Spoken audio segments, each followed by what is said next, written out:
And this is why boots on the ground is important. As you can see, I was in that area where I was told it's a C class, B class neighborhood. Turns out to be C class neighborhood. But as you drive around, you see all these new apartments that they built. Like this has been built recently in the past 1.5 years. So your competition is this: all your good tenants who have good credits, who have the ability to be consistent with their payments and with their ability to be staying there long term.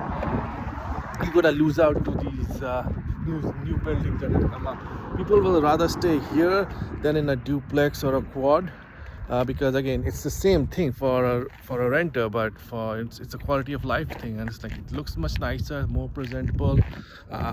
It's the same thing. So if you're going into quads, your competition, like duplex is max. Single family, that's why like single family and duplex should be treated as a different asset class, because once you get into tri and quads, then you're dealing with the same amount of issues that you will usually deal with you in an apartment complex. So I think if you're gonna go to quads, it's just best to just go for an apartment complex 4, 8, 10, 16, because it's going to be the same thing and you'll get value for bucks. So every city is different. So in Indy this doesn't exist, but in Phoenix, as you can see, I've been here long enough and looking at all these things, you get a sense of what the demographics is, where they're coming, where they're going. So that's why it's very important for everybody to understand their market and do what they need to do in order to be successful. Not everything works out to be perfectly fine. Okay, so yeah, hopefully you guys are enjoying this,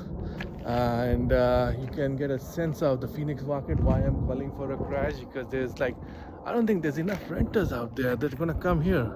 Like, it's Sunday, everybody's home and it's quiet, and it's like a C neighborhood that just got converted into a B neighborhood.